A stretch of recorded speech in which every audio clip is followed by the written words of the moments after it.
अस्सलाम वालेकुम वरहमतुल्लाहि वबरकातुहू बिस्मिल्लाहिर्रहमानिर्रहीम। जी मैं आपका दोस्त मोहम्मद रिजवान और आप देख रहे हैं YouTube channel daily flex trading.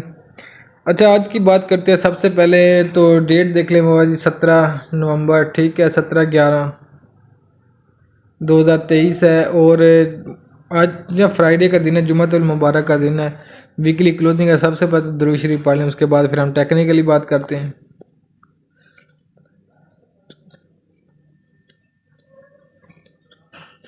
ठीक है, तो दुरूद शरीफ पढ़ने के बाद आज जो हमने देखा कि अगर न्यूज़ की बात की जाए तो कोई ख़ास फंडामेंटल नहीं है, लेकिन कल थी। अच्छा, एक बात और याद रखें आप लोग, शुरू करने से पहले जो न्यूज़ होती है ना, अनएम्प्लॉयमेंट, इसका इम्पैक्ट काफ़ी ज़्यादा आने लग गया है। ये बात मैंने काफ़ी बार नोट की है, ये आती भी काफ़ी टाइम है न्यूज़। जो भी अगर स्पेलिंग में, अच्छा, ये जो अनएम्प्लॉयमेंट का डाटा आता है ना, यूएसडी का डाटा आता है, ये डॉलर का यूएसडी का, ठीक है, बेरोजगारी का, ये डॉलर का जो डाटा आता है ना, इसकी जो इम्पैक्ट मैंने कभी माह से मैं नोट कर रहा हूँ कि इसका जो इम्पैक्ट है ना, वो एनएफपी और सीपीआई, इन दोनों से ज़्यादा आना लग गया है। इन दोनों से इनका इम्पैक्ट नहीं आता इतना, समझ रहे हैं ना बात को। ये यूएस डॉलर की जो न्यूज़ है, अन बेरोजगारी वाली, अनएम्प्लॉयमेंट वाली, इसका जो इम्पैक्ट है वो एनएफपी और जो सीपीआई की न्यूज़ है ना, इन यहाँ की ये दो बड़ी बिग न्यूज़ हैं। ये वाली पहली ये है, उसके बाद ये आती है, लेकिन इन दोनों फंडामेंटल को ये वाली क्रॉस कर रही है, अनएम्प्लॉयमेंट वाली। ठीक है ना, अनएम्प्लॉयमेंट वाली जो डाटा है वो ज़्यादा हाई इम्पैक्ट है, ठीक है ना। तो अब ये अगेन भी एहतियात किया करना अपनी, ठीक है। तो आज ज़्यादा कोई ख़ास डाटा नहीं है, लेकिन कल की बातें और आज की बातें करेंगे इंशाल्लाह। वो देखते हैं कि नेक्स्ट क्या करना है। हमने यूरो यूएसडी का सबसे पहले चार्ट ओपन किया है, ठीक है ना।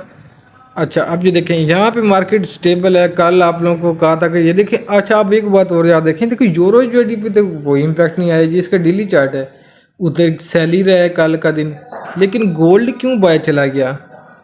वजह है ना यार, गोल्ड अपनी मनपसंद करता है, अपने तौर तरीके के ऊपर चलता है।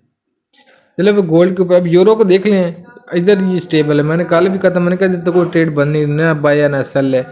बाय इंशाल्लाह दोबारा इस लाइन से करेंगे जहाँ पे सेलिंग ही कुछ देख सकते हैं, लेकिन वो भी शॉर्ट टर्म। लेकिन लॉन्ग टर्म का ट्रेंड मूविंग एवरेज के ऊपर है, तो इसलिए ज़्यादा चांस बाइंग के ही रहेंगे, ठीक है। तो हम बाय की कोशिश करेंगे, लेकिन डिप से। नेक्स्ट चलते हैं। अच्छा, उसके बाद जीबीपी यूएसडी की एक ये चार्ट ओपन की है, ये देखें, ये भी सेल रहा है यार। जब जीबीपी सेल, यूरो सेल, तो गोल्ड बाय क्यों गया? कोई बताएगा मुझे, कमेंट में बताइएगा, ठीक है। अच्छा, अब आप देखें कि यहाँ पे सेलिंग नज़र आ रही है, अच्छी खासी सेलिंग है। यहाँ तक चांस है कि यहाँ तक आ जाएगी, इस मूविंग एवरेज तक। इस मूविंग एवरेज की ये बनेगा 1.22560, ये वाला एरिया जो है, यहाँ से फिर इंशाल्लाह हम बाइक एंट्री करेंगे आज। ये लिख लें, ये एरिया आप ही इस यहाँ से बाइक का लेना, ठीक है। एसएल भी लगाना 20-30 पे, टीपी ओपन रखें, चाहे अपनी मर्जी का लगाना, ठीक है। नेक्स्ट चलते हैं जी। तो अब हम बात कर लेते हैं यूएसडी जेपीवाई की। अच्छा, ये देखें, यूएसडी जेपीवाई कल सेल आया, उम्मीद भी थी सेल आएगा, सेलिंग के हक में था, मैंने आप लोगों को बताया भी था। लेकिन बहरहाल ये के ऊपर इस मूविंग एवरेज की, अब ये न्यूट्रल पे खड़ी है मार्केट, इस मूविंग एवरेज के ऊपर ही है, लेकिन ज़्यादा चांस बाइंग के हैं। लेकिन इसके नीचे अगर क्लोजिंग हो जाती है तो ये सेल, और ये लेवल से आप सेल करेंगे 152 से, ये 151.900 है, यहाँ से आप लोगों ने सेलिंग करनी है। कल भी 151 प्लस 700 थी, 500 थी, मैंने आप लोगों को कहा था सेल करें, ठीक है। नेक्स्ट चलते हैं। बहरहाल बता दिया, आज बाइंग अभी मैं नहीं करूँगा इसके ऊपर, मैं सेल की एंट्री ढूंढूंगा, ठीक है। नेक्स्ट चलते हैं जी। तो अब हमारा गोल्ड का पेयर बारी आ जाती है। गोल्ड इस टाइम चार्ट ओपन किया, ये लें, ये डेली चार्ट है। ये देखिए, जब यूरो सेल गया, जीबीपी सेल गया, ये बाई क्यों चला गया? और इसका जो था ना, ये लेवल था यार 1973 वाला, कल ब्रेक किया मार्केट ने। 73 मूविंग एवरेज के भी ऊपर आप देखें, अब जाके मूविंग एवरेज के ऊपर क्लोजिंग हो गई है। पहले मूविंग एवरेज के नीचे थी, तो सेलिंग अब ऊपर है। अब एक बात याद रखें, वीकली जो है ना, उसमें कुछ रिट्रेसमेंट बनती है। अब वीकली चार्ट दिखाता हूँ आप लोगों को, कल मैंने शेयर भी किया था ग्रुप्स में। अब ये देखें, ये वीकली चार्ट है। अब ये अगर कैंडल सेम इसी वीक की 1993, 1995, 96 लग जाता है ना, आज 1993, तो क्लोजिंग भी इसके ऊपर ऊपर हो जाती है, 93 या 92 के आसपास हो जाती है। तो ये मारू बाजू बन जाएगा। मारू बाजू की ये स्ट्रेटजी होती है। नेक्स्ट कैंडल्स पुलिश की बनेगी और ज़बरदस्त बनेगी। ऐसा ना हो कि फ़लस्तीन इसराइल और मसला थोड़ा और इंगेज हो जाए, बढ़े, और अगर वो बढ़ा तो नेक्स्ट याद रखना, ये मारू बाजू की स्ट्रेटजी होती है ये वाली। और इसके बाद ये कैंडल ज़बरदस्त बाय की बनेगी। एक चांस ये हो सकता है, ये चांस है। दूसरा देखें, दूसरी कंडीशन कि मार्केट ने 1912 ब्रेक नहीं किया। अगर 1912 ब्रेक नहीं होता, 1912 क्या, मार्केट 1996 के ऊपर भी नहीं जाती, तो ये यहाँ से जो सेलिंग आई है लगातार उसकी रिट्रेसमेंट है और यहाँ से फिर नीचे गिरेगी यहाँ तक। आप समझ आई बात। एक चांस ये है कि मारू बाजू बन रहा है, अगर ये चल गया ना मारू बाजू, तो आपका 2029 2071 लिख लें आप, 2050 अपनी डायरी के ऊपर नोट कर लें। किस सूरत में अगर ये मारू बाजू बनता है, अगले कैंडल तकरीबन 1996 1912 एक मेन एरिया, 2012 ब्रेक हुआ, 2050 लग जाना है, ठीक है। और फिर हम 2071 2021 भी वहाँ सेलिंग करेंगे इंशाल्लाह। सेल पे रहना, अब रहना है सेल के ऊपर है। बाय के ऊपर भी एंट्री की जा सकती है यार, बस स्टॉप लॉस हो तो मसला ही नहीं बनता। लेकिन अपने आप को इतना प्रीपेयर रखें, जो लोग सेल करते हैं विदाउट एसएल के, मार्केट 2100 भी जाए तो अकाउंट को कुछ होना नहीं चाहिए। ये आप लोगों की सेफ्टी के लिए बता रहा हूँ, वरना मैं खुद भी सेल पे एग्री हूँ, मैं खुद यहाँ से भी सेल इंटरव्यू हूँ। आज वीकली है, हो सकता है यार वीक फ्राइडे का दिन होता है कि मार्केट रिट्रेस करती है, हो सकता है ये आज 1973 के नीचे आ जाए। अगर आ जाती है तो फिर कुछ ना कुछ हद तक सेलिंग के इम्कान और बढ़ देंगे, लेकिन सेलिंग के इम्कान पहले से बहुत कम हो गए हैं।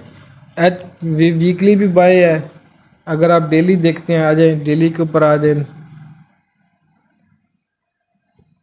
ये देखिए डेली भी बाय है। अगर H4 की बात की जाए, H4 में भी बाय, बुलिश ही बुलिश है, बुलिश ही बुलिश है, सेलिंग तो कहीं नज़र ही नहीं आ रही, ठीक है ना। तो H1 डे 1 पे चलते हैं, डे 1 की बजाय बल्कि H1 पे चलते हैं।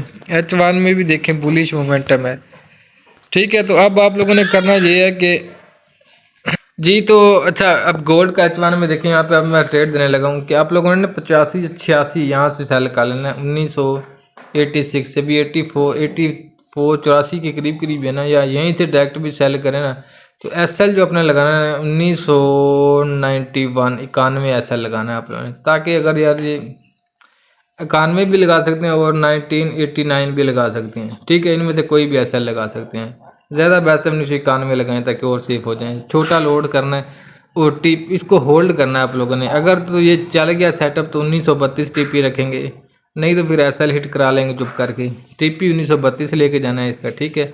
और उम्मीद है कि यहाँ से एक लेवल की ये बन रहा है कि मार्केट रिजेक्ट हो रही है, लेकिन ज़्यादातर पावर बाय की ही बना रही है, तो एहतियात इसलिए लोड से छोटा लेना है। जब ये लेवल चल जाएगा तो यहाँ 73 जैसे ही ब्रेक होगा हम एक और सेल की एंट्री कर देंगे, ये वाली ओपन रखेंगे, यहाँ से फिर एक सेल करेंगे और चल भाई, फिर इंशाल्लाह लोअर लो बनता जाएगा, लोअर लो बनता जाएगा, और हम हायर हाई जो नज़र आएगा लोअर हाई के ऊपर सेल करते जाएंगे। ये वाली सेल भी रखेंगे कि एक्टिव, यहाँ से एक और सेल करेंगे, वो भी एक्टिव, यहाँ से और सेल, यहाँ से और सेल, हम ऊपर वाली भी एक्टिव रखेंगे, नीचे से और भी सेलिंग करते जाएंगे, क्योंकि लोअर लो बनाती जाएगी ना, और हायर लो भी बनता होता है। जो हायर लो बनता है ना, उस हायर लो से हमने सेल करते जाना है, ठीक होगी बात। तो रेजिस्टेंस इसकी मैं फिर बता देता हूँ, जो बेस्ट रेजिस्टेंस अब जो मार्केट की पोजीशन है ना, वो 1996 ये एक रेजिस्टेंस है, ठीक है होगी बात। अभी तो 1988 भी रेजिस्टेंस का काम कर रही है, इसके ऊपर नहीं जा रहा। 86 1996 है, 1996 के बाद 2005 आ जाएगी, कौन सी 2005 के बाद अगर रेजिस्टेंस है तो वो 2000 तकरीबन, मैं आपको बता देता हूँ 2009 है, ठीक होगी 2009-10 यहाँ से, ठीक है। और बाइंग के मैं हक में हूँ 1960-62 से, अब ये भी एक सपोर्ट बनी हुई है, ठीक होगी बात। 1962 और 1953 56 57 ये भी सपोर्ट हैं, उसके नीचे 1942 है फिर, ठीक है। बहरहाल चलिए, ये तो आज के नेक्स्ट चलते हैं और पेयर को देख लेते हैं एक नज़र। जी, तो डॉलर को देखें, डॉलर को देखते हैं, डॉलर को देखना लाजमी है जी। कल गोल्ड बाय गया तो डॉलर में क्या पोजीशन रही है कल की, ये देखें डॉलर भी बाय गया कल, कोई खास मूवमेंट नहीं थी यार, ऐसा फंडामेंटल ने इतनी मूवमेंट नहीं थी जितनी गोल्ड खुद मूव कर जाता है। गोल्ड के अपने इरादे बाइंग के थे ज़बरदस्त, मैंने आप लोगों को पीछे कैंडल बताई थी 1932 से रिजेक्शन जो हुई थी, याद है ना 1932, मैंने ऊपर चार्ट भेजा था आप लोगों को, मैंने कहा था अब गोल्ड गया। अब नो सेलिंग, अवॉइड सेलिंग मैंने मैसेज लिखा था आप लोगों को। खैर मैं ऊपर से 73 से सेलिंग मैंने भी की, एसएल हिट हो गए, 83 से की 86 हिट हो गया। ये भी मार्केट है, यहाँ पे पता नहीं चलता। एसएल हिट हो जाते हैं, लेकिन एसएल लगाना बहुत ज़रूरी है। जब प्रॉफिट भी आएगा तो इंशाल्लाह अच्छा ही आएगा जी। तो ये बात नहीं है कि मेरी डायरेक्ट एसएल हिट हो, मुझे ट्रेड प्रॉफिट देती रही है। क्लोज किसी ने ना की वो अलग बात है, वरना 30 पिप्स 40 पिप्स जो मैंने लेवल दिए सब ने दिए हैं। नेक्स्ट चलते हैं जी। तो यूएस ऑयल देख लेंगे, इसकी वेरी इंपॉर्टेंट है, वो बिग मूवमेंट है।